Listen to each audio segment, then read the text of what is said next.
Hi viewers, ಕರುನಾಡ ಕೈರುಚಿ ಕ್ರಿಯೇಷನ್ಸ್ಗೆ ಸ್ವಾಗತ. ನಾನಿವತ್ತು ವರಮಹಾಲಕ್ಷ್ಮಿ ದೇವಿಗೆ ಈಸಿಯಾಗಿ ಹೇಗೆ ಸೀರೆ ಉಡಿಸ್ಬೋದು ಅನ್ನೋದನ್ನು ನಿಮ್ಮೊಟ್ಟಿಗೆ ಶೇರ್ ಮಾಡ್ಕೊಳ್ತಾ ಇದ್ದೀನಿ. ಟೇಬಲ್ ಮೇಲೆ ಒಂದು ಮಣೆಯನ್ನು ಇಟ್ಕೊಂಡಿದ್ದೀನಿ. ಮಣೆಯ ಮೇಲೆ ಸಣ್ಣದಾಗಿರುವಂಥ ಒಂದು ಪೀಠನ ಇಟ್ಕೊಂಡಿದ್ದೀನಿ. ಅದ್ರ ಮೇಲೆ ಅಕ್ಕಿ ತುಂಬಿಸಿರುವಂಥ ತಟ್ಟೆಯನ್ನು ಇಟ್ಕೊಂಡು ಒಂದು ಬಿಂದಿಗೆಯನ್ನು ಇಟ್ಕೊಂಡಿದ್ದೀನಿ. ಅದಕ್ಕೆ ಅಕ್ಕಿಯನ್ನು ತುಂಬಿಸಿ ಇಟ್ಕೊಂಡಿದ್ದೀನಿ. ನಂತರ ನಾನಿಲ್ಲಿ ಮೇಲ್ಗಡೆ ಇರುವಂಥ ಬಿಂದಿಗೆಗೆ ದೇವಿಯ ಕೈಗಳನ್ನ ಫಿಕ್ಸ್ ಮಾಡ್ಕೊಳ್ತಾ ಇದ್ದೀನಿ. ಆಲ್ರೆಡಿ ಒಂದು ಕೈಯನ್ನು ನಾನು ಫಿಕ್ಸ್ ಮಾಡ್ಕೊಂಡಿದ್ದೀನಿ. ಇಲ್ಲಿ ನಾನು 2 ಕಡ್ಡಿಗಳನ್ನ ಕಟ್ಕೊಂಡಿದ್ದೀನಿ. ಒಂದು ಸ್ವಲ್ಪ ದೊಡ್ಡದಾಗಿರುವಂಥ ಕಡ್ಡಿನ ಬ್ಯಾಕ್ ಸೈಡ್ಗೆ ಕಟ್ಕೊಂಡಿದ್ದೀನಿ. ಇನ್ನೊಂದು ಸಣ್ಣದಾಗಿರುವಂಥ ಕಡ್ಡಿಯನ್ನು ಮುಂದ್ಗಡೆಗೆ ಕಟ್ಕೊಂಡಿದ್ದೀನಿ. ಈ ವಿಡಿಯೋನ ಪೂರ್ತಿಯಾಗಿ ನೋಡಿದ್ರೆ ಲಾಸ್ಟಲ್ಲಿ ನಿಮಗೆ ಅರ್ಥ ಆಗುತ್ತೆ ಈ ರೀತಿ ಕಟ್ಕೊಂಡು ಅಲಂಕಾರ ಮಾಡಿದ್ರೆ ಅದು ಎಷ್ಟು ಲುಕ್ಕಾಗಿ ಬರುತ್ತೆ ಅಂತ ಹೇಳಿ. ಈಗ ಇನ್ನೊಂದು ಕಡ್ಡಿಗೆ ನಾನಿಲ್ಲಿ ದೇವಿಯ ಕೈಯನ್ನು ಈ ರೀತಿ ದಾರದಿಂದ ಕಟ್ಕೊಂಡು ನೀಟಾಗಿ ಫಿಕ್ಸ್ ಮಾಡ್ಕೊಳ್ತಾ ಇದ್ದೀನಿ. ಈ ರೀತಿ ಕಟ್ಟೋದ್ರಿಂದ ಕೈಗಳು ಅಲುಗಾಡಲ್ಲ, ನೀಟಾಗಿ ಫಿಕ್ಸ್ ಆಗಿರುತ್ತೆ. ಸಪೋರ್ಟ್ಗೆ ನಾನಲ್ಲಿ ಒಂದು ಜ್ಯುವೆಲರಿ ಡಬ್ಬನ ಇಟ್ಕೊಂಡು ದೇವಿಯ ಕೈಗಳನ್ನ ನೀಟಾಗಿ ಕಟ್ಕೊಳ್ತಾ ಇದ್ದೀನಿ. ನಿಮಗೆ ಸಪೋರ್ಟ್ಗೆ ಯಾರಾದರೂ ಇದ್ದರೆ ಅವ್ರ ಹತ್ರ ಇಟ್ಕೊಳ್ಳೋಕ್ಕೆ ಹೇಳಿಬಿಟ್ಟು ನೀವು ನೀಟಾಗಿ ದೇವಿಯ ಕೈಗಳನ್ನ ಕಟ್ಟಿ ಅಲ್ಲಿ ಫಿಕ್ಸ್ ಮಾಡ್ಕೊಳ್ಳಿ.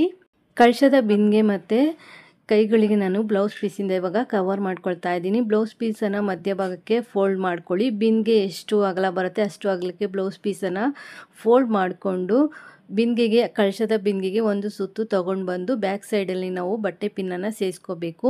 ನಾವು ಮುಂದೆ ಏನು ಕಡ್ಡಿ ಸಣ್ಣದಾಗಿರುವಂಥ ಕಡ್ಡಿ ಕಟ್ಕೊಂಡಿರ್ತೀವಿ ಆ ಕಡ್ಡಿ ಕವರ್ ಆಗಬೇಕು. ಆ ರೀತಿಯಲ್ಲಿ ನಾವು ಕವರ್ ಮಾಡ್ಕೋಬೇಕಾಗತ್ತೆ. ತುಂಬ ಲೆಂತಿಯಾಗಿರುವಂಥ ಕಡ್ಡಿಯನ್ನು ಮುಂದ್ಗಡೆ ಕಟ್ಬಿಡಿ. ಸ್ವಲ್ಪ ಲೆಂತ್ ಇರಬೇಕು, ಅಂದರೆ 2 ಇಂಚು ಅಗಲ ಬರಬೇಕು ಮುಂದ್ಗಡೆ. ಆ ರೀತಿಯಲ್ಲಿರುವಂಥ ಕಡ್ಡಿಯನ್ನು ನೀವು ಕಟ್ಕೋಬೇಕಾಗತ್ತೆ. ಟೋಟಲ್ ಆಗಿ ಒಂದು 7 ರಿಂದ 8 ಇಂಚ್ ಅಗಲ ಇರುವಂಥ ಕಡ್ಡಿಯನ್ನು ಕಟ್ಕೊಂಡ್ರೆ ಸಾಕಾಗತ್ತೆ. ಕೈಗಳಿಗೆ ನಾನಿಲ್ಲಿ ಎಕ್ಸ್ಟ್ರಾ ಇರುವಂಥ ಬ್ಲೌಸ್ ಪೀಸ್ ತುದಿ ಏನು ಬರುತ್ತೆ ಆ ತುದಿಯಿಂದ ದೇವಿಯ ಕೈಗಳನ್ನ ನಾನಿಲ್ಲಿ ಕವರ್ ಮಾಡ್ಕೊಳ್ತಾ ಇದ್ದೀನಿ. ನೀವು ಸ್ವಲ್ಪ 1 ಮೀಟ್ರ್ ಇರುವಂಥ ಬ್ಲೌಸ್ ಪೀಸನ್ನು ತೊಗೊಂಡ್ರೆ ನೀಟಾಗಿ ಕವರ್ ಮಾಡ್ಕೋಬಹುದು. ನಾನು ತೊಗೊಂಡಿರೋಂಥ ಬ್ಲೌಸ್ ಪೀಸು ಸ್ವಲ್ಪ ಚಿಕ್ಕದಾಗಿದೆ, ಬಟ್ ಅದನ್ನೇ ಅಡ್ಜಸ್ಟ್ ಮಾಡಿ ನಾನಿಲ್ಲಿ ಬ್ಲೌಸ್ ಪೀಸ್ನ ಸ್ಲೀವ್ಗೆ ಕವರ್ ಮಾಡ್ಕೊಳ್ತಾ ಇದ್ದೀನಿ. ಕೈಗಳಿಗೆ ಬ್ಲೌಸ್ ಹಾಕಿರೋ ರೀತಿ ಕಾಣಿಸ್ಬೇಕು. ಆ ರೀತಿ ಬ್ಲೌಸ್ ಪೀಸಿಂದ ದೇವಿಯ ಕೈಗಳನ್ನ ಕವರ್ ಮಾಡಿಕೊಂಡು ಬ್ಯಾಕ್ ಸೈಡ್ಗೆ ಪಿನ್ನನ್ನು ಹಾಕಿಬಿಟ್ಟು ನೀವಲ್ಲಿ ಸೆಕ್ಯೂರ್ ಮಾಡ್ಕೊಳ್ಳಿ. ದೇವಿಯ 2 ಕೈಗಳಿಗೂ ಸಹ ಇದೇ ರೀತಿ ನಾವು ಬ್ಲೌಸ್ ಪೀಸಿಂದ ಕವರ್ ಮಾಡ್ಕೋಬೇಕಾಗತ್ತೆ. ಬ್ಲೌಸ್ ಪೀಸಿನ ತುದಿಯನ್ನು ಕಡ್ಡಿಯ ಮೇಲ್ಗಡೆಯಿಂದ ತೊಗೊಬಂದು ದೇವಿಯ ಕೈಗಳಿಗೆ ಒಂದು ರೌಂಡನ್ನು ತೊಗೊಬರ್ಬೇಕಾಗತ್ತೆ. ಒಂದು ರೌಂಡನ್ನು ತೊಗೊಬಂದು ಬ್ಯಾಕ್ ಸೈಡ್ಗೆ ಬಟ್ಟೆ ಪಿನ್ನನ್ನು ಸೇರಿಸ್ಬಿಟ್ಟು ಅಲ್ಲಿ ನಾವು ಸೆಕ್ಯೂರ್ ಮಾಡ್ಕೋಬೇಕು. ನಂತರ ಕಡ್ಡಿಯ ಮೇಲ್ಗಡೆ ನೀಟಾಗಿ ಬ್ಲೌಸ್ ಪೀಸು ಕವರ್ ಆಗಿದೆ ಅಂತ ಒಮ್ಮೆ ನೋಡಿಕೊಂಡು ಸೈಡ್ಸ್ ಎಲ್ಲ ನೀವಲ್ಲಿ ನೀಟಾಗಿ ಕರೆಕ್ಟ್ ಮಾಡ್ಕೊಳ್ಳಿ. ಹಾಗೆ ಕಡ್ಡಿಯ ಮೇಲ್ಗಡೆ ನಾವೇನು ಬ್ಲೌಸ್ ಪೀಸ್ ಒಂಥರ ಎತ್ಕೊಂಡಾಗಿದೆಯಲ್ಲ ಅದನ್ನೆಲ್ಲ ಸೇರಿಸ್ಬಿಟ್ಟು ಗುಂಡು ಪಿನ್ನನ್ನು ಸೇರಿಸ್ಕೊಳ್ಳಿ. ಗುಂಡು ಪಿನ್ನ ಅಥವಾ ಬಟ್ಟೆ ಪಿನ್ನನ್ನು ಬ್ಯಾಕ್ ಸೈಡ್ಗೆ ಸೇರಿಸ್ಬಿಟ್ಟು ನೀವು ಕವರ್ ಮಾಡಿಕೊಂಡು ದೇವಿಯ ಅಪ್ಪರ್ ಬಾಡಿನ ರೆಡಿ ಮಾಡ್ಕೋಬಹುದು. ಈಗ ಸೀರೆಯನ್ನು ಹೇಗೆ ಪ್ಲೀಟ್ಸ್ ಮಾಡೋದು ಅಂತ ನೋಡೋಣ. ನಾವು ನಾರ್ಮಲಾಗಿ ಸೀರೆ ಉಟ್ಕೊಳ್ತೀವಲ್ಲ ಆ ಕಡೆಯಿಂದ ಪ್ಲೀಟ್ಸನ್ನು ಮಾಡ್ಕೊಳ್ತಾ ಬರಬೇಕಾಗುತ್ತೆ. ಸೀರೆಯನ್ನು ಹಾಡಿಕೊಂಡು ನಾವು ಪ್ಲೀಟ್ಸನ್ನು ಮಾಡಬೇಕಾಗತ್ತೆ. ಮುಕ್ಕಾಲು ಭಾಗ ಸೀರೆಯನ್ನು ನಾವು ಇದೇ ರೀತಿಯಾಗಿ ಸಣ್ಣದಾಗಿ ಪ್ಲೀಟ್ಸನ್ನು ಮಾಡ್ಕೋಬೇಕಾಗತ್ತೆ. ಜಾಸ್ತಿ ಪ್ಲೀಟ್ಸು ಸಿಗುತ್ತೆ ಸಣ್ಣದಾಗಿ ಪ್ಲೀಟ್ಸನ್ನು ಮಾಡಿಕೊಂಡಾಗ. ಮುಕ್ಕಾಲು ಭಾಗ ಸೀರೆಯನ್ನು ಇದೇ ರೀತಿ ನೀವು ಪ್ಲೀಟ್ಸನ್ನು ಮಾಡ್ಕೊಂಡಿದ ನಂತರ ಬಾರ್ಡರ್ ಹತ್ರ ಪ್ಲೀಟ್ಸ್ಗಳನ್ನ ನೀಟಾಗಿ ಅರೇಂಜ್ ಮಾಡಿಕೊಂಡು ಬಟ್ಟೆ ಪಿನ್ನು ಅಥವಾ ಕ್ಲಿಪ್ಪನ್ನು ನೀವಿಲ್ಲಿ ಸೇರಿಸ್ಕೋಬಹುದು. ಒಂದೇ ಸಲ ಪ್ಲೀಟ್ಸನ್ನು ಹಿಡಿಲಿಕ್ಕೆ ಆಗ್ತಾ ಇಲ್ಲ ಅಂದರೆ ಸ್ವಲ್ಪ ಪ್ಲೀಟ್ಸನ್ನು ಮಾಡ್ತಾ ಕ್ಲಿಪ್ಗಳನ್ನ ಸೇರಿಸ್ತಾ ಪ್ಲೀಟ್ಸ್ಗಳನ್ನ ಕಂಟಿನ್ಯೂ ಮಾಡ್ತಾ ಪ್ಲೀಟ್ಸನ್ನು ಮಾಡ್ಕೊಳ್ಳಿ.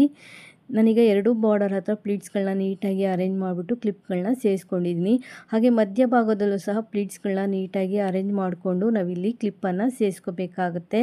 ಹೊಸದಾಗಿ ಯಾರೆಲ್ಲ ನಮ್ಮ ಚಾನಲ್ ನೋಡ್ತಾ ಇದ್ದೀರಾ ನಮ್ಮ ಚಾನಲ್ನ ಸಬ್ಸ್ಕ್ರೈಬ್ ಮಾಡಿಕೊಂಡು ನೋಡಿ. ವಿಡಿಯೋ ಇಷ್ಟ ಆಯಿತು ಅಂದರೆ ಒಂದು ಲೈಕ್ ಕೊಡಿ. ಹಾಗೆ ನಿಮ್ಮ ಫ್ಯಾಮಿಲಿ ಫ್ರೆಂಡ್ಸ್ಗೂ ಸಹ ವಿಡಿಯೋನ ಶೇರ್ ಮಾಡ್ಕೊಳ್ಳಿ. ಈ ಅಲಂಕಾರದ ವಿಡಿಯೋಗಳು ನಿಮಗೆ ಇಷ್ಟ ಆಗ್ತಾ ಇದ್ದರೆ ಲೈಕ್ ಕೊಡೋದಂತೂ ಮರಿಬೇಡಿ. ಈಗ ಪ್ಲೀಟ್ಸನ್ನು ಮಾಡ್ಕೊಂಡಿದ್ದಾಗಿದೆ. ನಂತರ ನಾನಿಲ್ಲಿ ಸೆರಗನ್ನು ಪ್ಲೀಟ್ಸ್ ಮಾಡ್ಕೊಳ್ತಾ ಇದ್ದೀನಿ. ಸೀರೆ ಸೆರಗನ್ನು ನಾನು ಮಧ್ಯಭಾಗಕ್ಕೆ ಫೋಲ್ಡ್ ಮಾಡಿ ಇಟ್ಕೊಂಡಿದ್ದೀನಿ. ಈಗ ಸಣ್ಣದಾಗಿ ಪ್ಲೀಟ್ಸನ್ನು ಮಾಡ್ಕೊಳ್ತಾ ಇದ್ದೀನಿ. ಒಂದು 3 ಪ್ಲೀಟ್ಸನ್ನು ಮಾಡಿಕೊಂಡು ಸೆರಗಿನ ತುದಿಗೆ ನಾನು ಇಲ್ಲೊಂದು ಕ್ಲಿಪ್ಪನ್ನು ಸೇರಿಸ್ಕೊಳ್ತಾ ಇದ್ದೀನಿ. ಹಾಗೆ ಸ್ವಲ್ಪ ದೂರಕ್ಕೆ ಒಂದೊಂದು ಕ್ಲಿಪ್ಪನ್ನು ಸೇರಿಸ್ಕೊಂಡಿದ್ದೀನಿ. ಟೋಟಲ್ ಆಗಿ ನಾನಿಲ್ಲಿ 2 ಮೊಳ ಆಗುವಷ್ಟು ಸೆರಗನ್ನು ಪ್ಲೀಟ್ಸ್ ಮಾಡ್ಕೊಂಡಿದ್ದೀನಿ. ನೀವು ಯಾವ ರೀತಿ ಸೆರಗು ಹಾಕ್ತೀರಾ ಅನ್ನೋದ್ರ ಮೇಲೆ ನೀವು ಪ್ಲೀಟ್ಸನ್ನು ಮಾಡ್ಕೋಬೇಕಾಗತ್ತೆ. ಸೆರಗಿನ ಪ್ಲೀಟ್ಸು ಹಾಗೆ ನಾವು ನಾರ್ಮಲಾಗಿ ಏನು ಪ್ಲೀಟ್ಸ್ ಮಾಡ್ಕೊಂಡಿರ್ತೀವಿ ಅದ್ರ ಮಧ್ಯದಲ್ಲಿ ಒಂದಿಷ್ಟು ಸೀರೆ ಪಾಟು ಉಳಿದಿರುತ್ತೆ. ಆ ಪಾಟನ್ನೇ ನಾನು ಎಕ್ಸ್ಟ್ರಾ ಸೀರೆ ಪಾಟು ಅಂತ ಹೇಳೋದು. ಒಬ್ಬರು ವ್ಯೂವರ್ಸ್ ಕೇಳಿದರು ಎಕ್ಸ್ಟ್ರಾ ಸೀರೆ ಪಾಟ್ ಅಂದರೆ ಏನು ಅಂತ ಹೇಳ್ಬಿಟ್ಟು, ಅದೇ ಪಾಟನ್ನು ನಾನು ಎಕ್ಸ್ಟ್ರಾ ಸೀರೆ ಪಾಟ್ ಅಂತ ಹೇಳ್ಬಿಟ್ಟು ದೇವಿಯ ಕಾಲುಗಳನ್ನ ಫಿಕ್ಸ್ ಮಾಡೋದಕ್ಕೆ ಯೂಸ್ ಮಾಡ್ಕೊಳ್ಳೋ ಅಂಥದ್ದು. ಈಗ ದೇವಿಗೆ ಹೇಗೆ ಸೀರೆ ಉಡಿಸೋದು ಅಂತ ನೋಡೋಣ. ಸೆರಗು ಪಾಟನ್ನು ಕಳಶದ ಪಕ್ಕದಲ್ಲಿ ಇಟ್ಕೊಂಡು ಈಗ ನಾವು ಲೆಂತನ್ನು ನೋಡ್ಕೋಬೇಕಾಗುತ್ತೆ. ಸಣ್ಣ ಬಾರ್ಡರ್ ಮೇಲ್ಗಡೆ ಬರಬೇಕು, ಲೆಂತಿ ಬಾರ್ಡರ್ ಕೆಳಗಡೆ ಬರಬೇಕು. ಹಾಗೆ ಬಾರ್ಡರ್ಗೂ ಒಂದು ಬಾರ್ಡರ್ಗೂ ಇನ್ನೊಂದು ಬಾರ್ಡರ್ಗೂ 4 ಬೆರಳು ಅಗಲ ಆಗುವಷ್ಟು ಗ್ಯಾಪನ್ನು ಕೊಟ್ಕೋಬೇಕಾಗತ್ತೆ. ಅಂದರೆ ಒಂದು 3 ಇಂದ 4 ಇಂಚ್ ಅಗಲ ಆಗುವಷ್ಟು ಗ್ಯಾಪನ್ನು ಕೊಟ್ಕೊಳ್ಳಿ. ಸೂಜಿಗೆ ಇಲ್ಲಿ ದಾರನ ಸೇರಿಸ್ಬಿಟ್ಟು ಚೆನ್ನಾಗಿ ಸ್ವಲ್ಪ ಗಟ್ಟಿಯಾಗಿರುವಂಥ ದಾರನ ಸೇರಿಸ್ಕೊಳ್ಳಿ. ತುಂಬ ದಪ್ಪ ಇರಬಾರ್ದು ದಾರ, ಆದರೆ ಗಟ್ಟಿ ಇರುವಂಥ ದಾರನ ನೀವಿಲ್ಲಿ ತಗೊಳ್ಳಿ. ಹೂ ಕಟ್ಟೋದಕ್ಕೆ ಎಲ್ಲ ಬರುತ್ತಲ್ಲ, ಅದಕ್ಕಿಂತ ಸ್ವಲ್ಪ ಇನ್ನೊಂದು ರೌಂಡು ದೊಡ್ಡದಾಗಿರುವಂಥ ದಾರ ಬರುತ್ತೆ. ಅಂದರೆ ಕಳಶದ ಬಿಂದಿಗೆಗಳಿಗೆಲ್ಲ ಸುತ್ತೋದಕ್ಕೆ ಅಂತ ಕೆಲವು ದಾರ ಬರುತ್ತೆ, ಅಂಥ ದಾರನ ನೀವಿಲ್ಲಿ ತಗೊಂಡು ಸೂಜಿಗೆ ದಾರನ ಪೋಣಿಸ್ಕೋಬೇಕಾಗುತ್ತೆ. ಪೋಣಿಸ್ಕೊಂಡು ನಾವು ಏನು ಪ್ಲೀಟ್ಸ್ ಮಾಡಿರ್ತೀವಿ ಆ ಪ್ಲೀಟ್ಸ್ಗೆ ನಾವು ದಾರನ ಪೋಣಿಸ್ಕೊಬಿಟ್ಟು ಕಳಶದ ಬಿಂದಿಗೆ ಏನು ಇಟ್ಕೊಂಡಿರ್ತೀವಿ ಆ ಕಂಠ ಭಾಗಕ್ಕೆ ಗ್ರಿಪ್ಪಾಗಿ ಕಟ್ಕೋಬೇಕಾಗತ್ತೆ. ನಂತರ ಸೆರಗನ್ನು ನಾವು ಬ್ಯಾಕ್ ಸೈಡ್ಗೆ ಹಾಕೋಬೇಕು, ಕಳಶದ ಬ್ಯಾಕ್ ಸೈಡ್ಗೆ ಹಾಕೋಬೇಕು. ಲೆಫ್ಟ್ ಸೈಡಿಂದ ತೊಗೊಂಡೋಗಿ ಕಳಶದ ಬ್ಯಾಕ್ ಸೈಡ್ಗೆ ಸೆರಗನ್ನು ಹಾಕ್ಕೋಬೇಕು. ಮೇಲ್ಗಡೆ ಇರುವಂಥ ಪ್ಲೀಟ್ಸನ್ನು ಕಳಶದ ಬಿಂದಿಗೆಯ ಮೇಲೆ ಇಟ್ಕೊಂಡು ಕೆಳಗಡೆ ಇರುವಂಥ ಪ್ಲೀಟ್ಸ್ಗೆ ಹಾಕಿರುವಂಥ ಕ್ಲಿಪ್ಸ್ಗಳನ್ನ ರಿಮೂವ್ ಮಾಡಿಕೊಂಡು ನಾವು ಇವಾಗ ಪ್ಲೀಟ್ಸ್ಗಳನ್ನ ಸ್ಪ್ರೆಡ್ ಮಾಡ್ಕೋಬೇಕಾಗತ್ತೆ. ಅಲ್ಲಿ ನೀಟಾಗಿ ಪ್ಲೀಟ್ಸನ್ನು ಸ್ಪ್ರೆಡ್ ಮಾಡ್ಕೊಳ್ಳಿ, ನೀಟಾಗಿ ಇಲ್ಲಿ ಅರೇಂಜ್ ಮಾಡ್ಕೋಬೇಕು. ನೀವೆಷ್ಟು ಚೆನ್ನಾಗಿ ಅರೇಂಜ್ ಮಾಡ್ಕೊಳ್ತೀರಾ ಅಲಂಕಾರ ಅನ್ನೋದು ಅಷ್ಟೇ ಚೆನ್ನಾಗಿ ಕಾಣಿಸುತ್ತೆ ಅಂತಲೇ ಹೇಳ್ಬೋದು. ಪ್ಲೀಟ್ಸ್ ಏನಾದರೂ ಎತ್ಕೊಳ್ತಾ ಇದೆ, ನೀಟಾಗಿ ಕುತ್ಕೊಳ್ತಾ ಇಲ್ಲ ಅಂದರೆ ನೀವು ಗುಂಡ್ಪಿನಿಂದಾದರೂ ಸೆಕ್ಯೂರ್ ಮಾಡಿಕೊಂಡು ಪ್ಲೀಟ್ಸ್ಗಳನ್ನ ನೀಟಾಗಿ ಅಲ್ಲಿ ಅರೇಂಜ್ ಮಾಡ್ಕೋಬೋದು. ನಾನೀಗ ಪ್ಲೀಟ್ಸ್ಗಳನ್ನ ನೀಟಾಗಿ ಅರೇಂಜ್ ಮಾಡ್ಕೊಳ್ತಾ ಇದ್ದೀನಿ. ಇದೇ ರೀತಿಯಾಗಿ ನೀಟಾಗಿ ಎಲ್ಲ ಪ್ಲೀಟ್ಸ್ಗಳ್ನೂ ಅರೇಂಜ್ ಮಾಡ್ಕೊಳ್ಳಿ. ಒಂದು ಸಲ ಕೆಳಗಡೆ ಇರುವಂಥ ಪ್ಲೀಟ್ಸನ್ನು ಅರೇಂಜ್ ಮಾಡ್ಕೊಂಡ ನಂತರ ಮೇಲ್ಗಡೆ ಇರುವಂಥ ಪ್ಲೀಟ್ಸನ್ನು ತೊಗೊಂಡು ಪ್ಲೀಟ್ಸ್ಗೆ ಹಾಕಿರುವಂಥ ಕ್ಲಿಪ್ಪನ್ನು ರಿಮೂವ್ ಮಾಡಿ ಪ್ಲೀಟ್ಸನ್ನು ನಾವು ಇಲ್ಲಿ ಸ್ಪ್ರೆಡ್ ಮಾಡ್ಕೋಬೇಕಾಗುತ್ತೆ. ನೀಟಾಗಿ ಪ್ಲೀಟ್ಸನ್ನು ಸ್ಪ್ರೆಡ್ ಮಾಡ್ಕೊಳ್ಳಿ. ನಂತರ ದೇವಿಯ ಕಾಲುಗಳನ್ನ ಹೇಗೆ ಫಿಕ್ಸ್ ಮಾಡೋದು ಅಂತ ನೋಡೋಣ. ದೇವಿಯ ಎಡಕಾಲನ್ನು ಅಥವಾ ಲೆಫ್ಟ್ ಲೆಗ್ಗನ್ನು ಸೀರೆಯ ಮೇಲ್ಗಡೆ ಪ್ಲೀಟ್ಸ್ ಏನು ಬರುತ್ತೆ ಪ್ಲೀಟ್ಸಿನ ಒಳಭಾಗದಲ್ಲಿ ಇಟ್ಬಿಟ್ಟು ಬಾರ್ಡರ್ ಅನ್ನೋದು ಗೆಜ್ಜೆ ಕಟ್ಟೋ ಜಾಗದಲ್ಲಿ ನೀಟಾಗಿ ಬರೋ ರೀತಿಯಲ್ಲಿ ಮಾಡಿಕೊಂಡು ಬಟ್ಟೆ ಪಿನ್ನಿಂದ ನಾವಲ್ಲಿ ಸೆಕ್ಯೂರ್ ಮಾಡ್ಕೋಬೇಕಾಗುತ್ತೆ. ಪ್ಲೀಟ್ಸ್ ಏನು ಬರುತ್ತೆ ಆ ಕಡೆಯಿಂದ ಸೀರೆಯ ಬಾರ್ಡರನ್ನು ತಗೊಂಡು ಮೊಣಕಾಲಿನ ಮೇಲೆ ಒಂದು ರೌಂಡು ತಗೊಂಡು ಹೋಗಿ ತೊಡೆ ಭಾಗದಲ್ಲಿ ಅಂದರೆ ಕಾಲಿನ ತೊಡೆ ಭಾಗ ಏನು ಬರುತ್ತೆ ಅಲ್ಲಿ ನಾವು ಬಟ್ಟೆ ಪಿನ್ನಿಂದ ಸೆಕ್ಯೂರ್ ಮಾಡ್ಕೋಬೇಕಾಗತ್ತೆ. ಮೇಲ್ಗಡೆ ಇರುವಂಥ ಸೀರೆ ಪಾಟು ಹಾಗೆ ಕೆಳಗಡೆ ಇರುವಂಥ ಸೀರೆ ಪಾಟನ್ನು ಸೇರಿಸ್ಬಿಟ್ಟು ಒಂದು ಬಟ್ಟೆ ಪಿನ್ನನ್ನು ಸೇರಿಸಿ ಸೆಕ್ಯೂರ್ ಮಾಡ್ಕೊಳ್ಳಿ. ಕಾಲಿನ ಮೇಲೆ ಸೀರೆ ಪಾಟು ನೀಟಾಗಿ ಕೂತ್ಕೊಂಡಿದೆಯಾ ಅಂತ ಒಮ್ಮೆ ನೋಡ್ಕೊಳ್ಳಿ.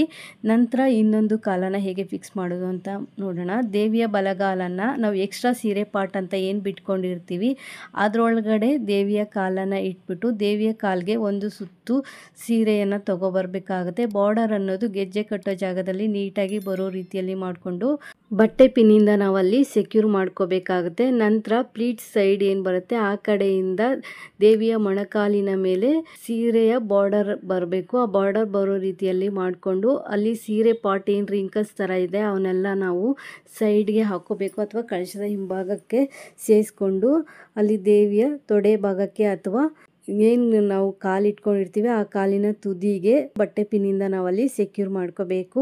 ಹಾಗೆ ನಾವು ಯಾವ ರೀತಿ ಕಾಲನ್ನು ಹಾಕ್ತೀವಿ ಅಥವಾ ಕಾಲನ್ನು ಇಟ್ಕೊಳ್ತೀವಿ ಅನ್ನೋದನ್ನು ನೀಟಾಗಿ ನೋಡಿಕೊಂಡು ನಾವಲ್ಲಿ ಫಿಕ್ಸ್ ಮಾಡ್ಕೋಬೇಕಾಗತ್ತೆ. ನಾನಿಲ್ಲಿ ದೇವಿಯ ಕಾಲಿನ ತುದಿಗೆ ನಾವೇನು ದಾರ ಕಟ್ಟಿರ್ತೀವಿ ಆ ದಾರ ಮತ್ತು ದೇವಿಗೆ ಗೆಜ್ಜೆ ಕಟ್ತೀವಲ್ಲ ಆ ಕಡೆ ಇನ್ನೊಂದು ದಾರನ ಕಟ್ಬಿಟ್ಟು ಎರಡನ್ನೂ ತಗೊಂಡು ಕಳಶದ ಬಿಂದಿಗೆ ಸುತ್ತ ದಾರನ ಸೇರಿಸ್ಬಿಟ್ಟು ಕಾಲನ್ನೋದು ಎಲ್ ಶೇಪಲ್ಲಿ ಬರೋ ರೀತಿಯಲ್ಲಿ ಮಾಡಿಕೊಂಡು ನಾನಲ್ಲಿ ಬ್ಯಾಕ್ ಸೈಡ್ಗೆ ತೊಡೆ ಭಾಗದಲ್ಲಿರುವಂಥ ದಾರ ಹಾಗೆ ದೇವಿಯ ಕಾಲಿಗೆ ಕಟ್ಟಿರುವಂಥ ಎರಡನ್ನು ಜಾಯಿನ್ ಮಾಡಿಬಿಟ್ಟು ಅಲ್ಲಿ ಕಟ್ಕೊಳ್ತಾ ಇದ್ದೀನಿ. ಎಲ್ ಶೇಪು ನೀಟಾಗಿ ಬರಲಿ, ಕಾಲು ಜಾರ್ದಿರ ಇರಲಿ ಅಂತ ಹೇಳ್ಬಿಟ್ಟು ಈ ರೀತಿ ನಾನಲ್ಲಿ ಸೆಕ್ಯೂರ್ ಮಾಡ್ಕೊಳ್ತಾ ಇದ್ದೀನಿ. ಈ ರೀತಿ ಮಾಡೋದ್ರಿಂದ ಕಾಲು ಪದೇ ಪದೇ ಜಾರಲ್ಲ, ನೀಟಾಗಿ ಗ್ರಿಪ್ಪಾಗಿ ಕೂತ್ಕೊಳ್ಳುತ್ತೆ. ಈಗ ಸೀರೆ ಪಾಟ್ ಏನು ರಿಂಕಲ್ಸ್ ಥರ ಇದೆ ಅವನ್ನೆಲ್ಲ ನೀವಲ್ಲಿ ಸರಿ ಮಾಡ್ಕೊಳ್ಳಿ, ನೀಟ್ ಮಾಡ್ಕೊಳ್ಳಿ. ಸರಿ ಮಾಡಿಕೊಂಡು ಎಕ್ಸ್ಟ್ರಾ ಇರುವಂಥ ಸೀರೆ ಪಾಟನ್ನು ಕಳಶದ ಹಿಂಭಾಗಕ್ಕೆ ಸೇರಿಸ್ಕೊಳ್ಳಿ. ಎಲ್ಲಾದರೂ ಬೇಕು ಅಂದರೆ ಪಿನ್ಗಳನ್ನ ನೀವು ಸೇರಿಸ್ಕೋಬೋದು. ಇನ್ನೊಂದು ಕಾಲು ಕೆಳಗಡೆ ಬಿಟ್ಕೊಂಡಿರೋ ರೀತಿ ಒಂದು ಕಾಲು ಎಲ್ ಶೇಪಲ್ಲಿ ಇಟ್ಕೊಂಡಿರೋ ರೀತಿ, ಅಂದರೆ ಮಡ್ಚ್ಕೊಂಡು ಕುಳ್ತಿರೋ ರೀತಿ, ಇನ್ನೊಂದು ಕಾಲು ಕೆಳಗಡೆ ಬಿಟ್ಕೊಂಡಿರೋ ರೀತಿಯಲ್ಲಿ ಮಾಡಿಕೊಂಡು 2 ಕಾಲನ್ನು ಸೇರಿಸ್ಬಿಟ್ಟು ನಾನು ಇಲ್ಲೊಂದು ಬಟ್ಟೆ ಪಿನ್ನನ್ನು ಸೇರಿಸ್ಕೊಂಡಿದ್ದೀನಿ. ದೇವಿಯ ಕಾಲಿನ ಕೆಳಗಡೆ ಇರುವಂಥ ಪ್ಲೀಟ್ಸ್ಗಳನ್ನ ಈಗ ನೀಟಾಗಿ ಅರೇಂಜ್ ಮಾಡ್ಕೊಳ್ಳಿ. ಪ್ಲೀಟ್ಸ್ಗಳನ್ನ ನೀವಿಲ್ಲಿ ನೀಟಾಗಿ ಅರೇಂಜ್ ಮಾಡ್ಕೋಬೇಕಾಗತ್ತೆ. ಹಾಗೆ ನಾವೇನು ಎಲ್ ಶೇಪಲ್ಲಿ ದೇವಿಯ ಕಾಲನ್ನು ಇಟ್ಕೊಂಡಿದ್ದೀವಿ, ಆ ಕಾಲೇನಾದರೂ ತೊಡೆ ಭಾಗದಲ್ಲಿ ಬಗ್ಗಿರೋ ರೀತಿ ಕಾಣಿಸ್ತಾ ಇದೆ ಅಂದರೆ ಅದ್ರ ಕೆಳಗಡೆ ನ್ಯೂಸ್ ಪೇಪರ್ ಅಥವಾ ಬ್ಲೌಸ್ ಪೀಸನ್ನು ನೀಟಾಗಿ ಸುತ್ತಬಿಟ್ಟು ತೊಡೆ ಭಾಗದಲ್ಲಿ ಇಟ್ಬಿಟ್ಟು ಅಲ್ಲಿ ಹೈಟನ್ನು ಮ್ಯಾಚ್ ಮಾಡ್ಕೊಳ್ಳಿ. ಆಗ ಕಾಲನ್ನೋದು ನೀಟಾಗಿ ಮಡ್ಚ್ಕೊಂಡು ಕುಳ್ತಿರೋ ರೀತಿಯಲ್ಲಿ ಕಾಣಿಸುತ್ತೆ. ಸೀರೆ ಕೆಳಭಾಗದಲ್ಲಿ ಪೇಪರ್ ಬಾಲನ್ನು ಇಟ್ಕೋಬೇಕಾಗತ್ತೆ. ನಂತರ ದೇವಿಯ ಕಾಲಿನ ಕೆಳಗಡೆ ಇರುವಂಥ ಪ್ಲೀಟ್ಸ್ಗಳನ್ನ ನೀಟಾಗಿ ಅರೇಂಜ್ ಮಾಡ್ಕೊಳ್ಳಿ. ಹಾಗೆ ಕೆಳಗಡೆ ಇರುವಂಥ ಪ್ಲೀಟ್ಸ್ಗಳನ್ನ ಸಹ ನೀವಲ್ಲಿ ನೀಟಾಗಿ ಅರೇಂಜ್ ಮಾಡ್ಕೋಬೇಕಾಗತ್ತೆ. ನಂತರ ನಾನು ಇನ್ನೊಂದು ಬಿಂದಿಗೆಯನ್ನು ಇಟ್ಕೊಳ್ತಾ ಇದ್ದೀನಿ. ಅಂದರೆ ನಾವೇನು ದೇವಿಗೆ ಕೈಗಳನ್ನ ಫಿಕ್ಸ್ ಮಾಡಿ ಇಟ್ಕೊಂಡಿದ್ವಲ್ಲ, ಆ ಬಿಂದಿಗೆಯನ್ನು ಇಟ್ಬಿಟ್ಟು ಡಬಲ್ ಸೈಡ್ ಟೇಪಿಂದ ನೀವಲ್ಲಿ ಸೆಕ್ಯೂರ್ ಮಾಡ್ಕೊಳ್ಳಿ. ನಾನಲ್ಲಿ ಸೆಕ್ಯೂರ್ ಮಾಡ್ಕೊಂಡಿರೋ ಅಂಥದ್ದು ತೋರಿಸಿಲ್ಲ. ಸೆರಗನ್ನು ಇವಾಗ ಸೇರಿಸ್ಕೊಳ್ತಾ ಇದ್ದೀನಿ. ಸೆರಗನ್ನು ನೀವು ಈ ರೀತಿ ಆದರೂ ಹಾಕ್ಬೋದು. ದೇವಸ್ಥಾನಗಳಲ್ಲಿ ದೇವರು ಕುತ್ಕೊಂಡಿರೋ ರೀತಿಯಲ್ಲಿ ಕಾಣಿಸುತ್ತೆ ಈ ರೀತಿ ಸೆರಗು ಹಾಕಿದ್ರೆ, ಅಥವಾ ವಿ ಶೇಪಲ್ಲಾದರೂ ಹಾಕ್ಬೋದು. ನಾನಿಲ್ಲಿ ವಿ ಶೇಪಲ್ಲಿ ಹಾಕ್ತಾ ಇದ್ದೀನಿ. ಈ ರೀತಿ ಹಾಕಿದಾಗ ಹೇಗೆ ಕಾಣಿಸುತ್ತೆ ಅಂತ ನೋಡಿ. ನಾನು ಏನಕ್ಕೆ ಎರಡು ಕಡ್ಡಿಗಳನ್ನ ಕಳಶದ ಬಿಂದಿಗೆಗೆ ಕಟ್ಕೊಂಡಿದ್ದೀನಿ ಅಂದರೆ, ಈ ರೀತಿ ಅಲಂಕಾರ ಮಾಡಿದಾಗ ಭುಜ ಅನ್ನೋದು ನೀಟಾಗಿ ಶೇಪಾಗಿ ಕಾಣಿಸುತ್ತೆ. ಅಲಂಕಾರ ಮಾಡಿದಾಗೂ ಸಹ ಲಕ್ಷಣವಾಗಿ ಕಾಣಿಸುತ್ತೆ. ಜ್ಯುವೆಲರಿ ಹಾಕಿದಾಗೂ ಸಹ ಸ್ಟಿಫಾಗಿ ನೀಟಾಗಿ ಕುತ್ಕೊಳ್ಳುತ್ತೆ. ಅದಕ್ಕೋಸ್ಕರ 2 ಕಡ್ಡಿಗಳನ್ನ ಕಟ್ಬಿಟ್ಟು ಈ ರೀತಿ ಅಲಂಕಾರನ ಮಾಡಿ ತೋರಿಸ್ತಾ ಇದ್ದೀನಿ. ನಾವು ವಿ ಶೇಪಲ್ಲಿ ಏನು ಸೆರಗು ಹಾಕ್ಕೊಂಡಿರ್ತೀವಿ, ಸೆರಗಿನ ತುದಿ ಅನ್ನೋದು ಕೆಳಗಡೆಗೆ ವಿ ಥರ ಬರಬೇಕು. ಹಾಗೆ ಮೇಲ್ಗಡೆ ಪ್ಲೀಟ್ಸ್ನ ಸ್ವಲ್ಪ ಸ್ಪ್ರೆಡ್ ಮಾಡ್ಕೊಳ್ಳಿ. ಸ್ಟೆಪ್ ಬೈ ಸ್ಟೆಪ್ಪು ಬರೋ ರೀತಿಲಿ ಸ್ಪ್ರೆಡ್ ಮಾಡಿಕೊಂಡು ವಿ ಶೇಪ್ ಬರೋ ರೀತಿ ಮಾಡಿಕೊಂಡು ದೇವಿಯ ಸೊಂಟಕ್ಕೆ ಒಂದು ಶೇಪನ್ನು ಕೊಟ್ಕೊಂಡು ಡಾಬು ಅಥವಾ ಲೇಸನ್ನು ಕೊಟ್ಕೊಳ್ಳಿ. ಹಾಗೆ ದೇವರಿಗೆ ಅಂತ ಇಟ್ಕೊಂಡಿರುವಂಥ ಒಡವೆಗಳಿಂದ ದೇವಿಯನ್ನು ಅಲಂಕಾರ ಮಾಡಿ. ಈ ರೀತಿ ಏನಾದರೂ ಸರಗಳು ಇದ್ದರೆ ದೇವಿಯ ಕಾಲಿನ ಮೇಲೆ ಬರೋ ರೀತಿಯಲ್ಲಿ ಮಾಡ್ಕೊಳ್ಳಿ. ಆವಾಗ ತುಂಬ ಚೆನ್ನಾಗಿ ಕಾಣಿಸುತ್ತೆ. ಹಾಗೆ ಮಾಂಗಲ್ಯ ಸರನ ಸೇರಿಸ್ಕೊಳ್ಳಿ. ನೀವಿಲ್ಲಿ ದೇವಿಯ ಭುಜಗಳನ್ನ ನೋಡ್ಬೋದು, ಎಷ್ಟು ನೀಟಾಗಿ ಎಷ್ಟು ಸ್ಟಿಫಾಗಿ ಕೂತಿದೆ ಅಂತ ಹೇಳ್ಬಿಟ್ಟು. ದೇವಿಗೆ ಜಡೆಬಿಲ್ಲೆ ಇದ್ದರೆ ಜಡೆಬಿಲ್ಲೆಯನ್ನು ಸೇರಿಸಿ. ಹಾಗೆ ದೇವಿಯ ಕಾಲುಗಳಿಗೆ ಕಾಲ್ಗೆಜ್ಜೆಗಳಿದ್ದರೆ ಕಾಲ್ಗೆಜ್ಜೆಗಳನ್ನ ನೀವಿಲ್ಲಿ ಸೇರಿಸ್ಕೋಬೋದು, ಅಥವಾ ಲೇಸನ್ನೇ ನೀವು ಕಾಲ್ಗೆಜ್ಜೆ ರೀತಿಯಲ್ಲಿ ಹಾಕ್ಬೋದು. ಬೆಳ್ಳಿಯ ಕಾಲ್ಗೆಜ್ಜೆಗಳಿದ್ದರೆ ನೀವು ಅದನ್ನೇ ಸಹ ಹಾಕ್ಕೋಬಹುದು. ಈಗ ಕಳಶದ ಬಿಂದಿಗೆಗೆ ನಿಮ್ಮ ಪದ್ಧತಿಯ ಪ್ರಕಾರ ನೀರು ಅಥವಾ ಅಕ್ಕಿಯನ್ನು ಹಾಕಿ, ಮಾವಿನೆಲೆ ವೀಳ್ಯದೆಲೆಯನ್ನು ಇಟ್ಟು, ತೆಂಗಿನಕಾಯಿ ಇಟ್ಟು, ದೇವಿಗೆ ಮುಖಪದ್ಮವನ್ನು ಹಾಕಿ, ಹೂಗಳಿಂದ ದೇವಿಯನ್ನು ಅಲಂಕರಿಸಿ, ತೋಮಾಲೆ ಎಲ್ಲ ಹಾಕಿದ್ರೆ ತುಂಬ ಚೆನ್ನಾಗಿ ಕಾಣಿಸುತ್ತೆ ಈ ಅಲಂಕಾರದಲ್ಲಿ. ಪೂರ್ತಿಯಾದ ಅಲಂಕಾರ ಆದ ನಂತರ ನೀವಿಲ್ಲಿ ದೇವಿಯನ್ನು ನೋಡ್ಬೋದು. ದೇವಿ ಎಷ್ಟು ಲಕ್ಷಣವಾಗಿ ಎಷ್ಟು ಚೆನ್ನಾಗಿ ಕಾಣಿಸ್ತಾ ಇದ್ದಾರೆ ಅಂತ. ಈ ವಿಡಿಯೋ ಇಷ್ಟ ಆದರೆ ಒಂದು ಲೈಕ್ ಕೊಡಿ. ಹೊಸದಾಗಿ ಯಾರೆಲ್ಲ ನಮ್ಮ ಚಾನಲ್ ನೋಡ್ತಾ ಇದ್ದೀರಾ, ಚಾನಲ್ನ ಸಬ್ಸ್ಕ್ರೈಬ್ ಮಾಡಿಕೊಂಡು ನೋಡಿ. Thanks for watching this video. Take care. Have A nice day.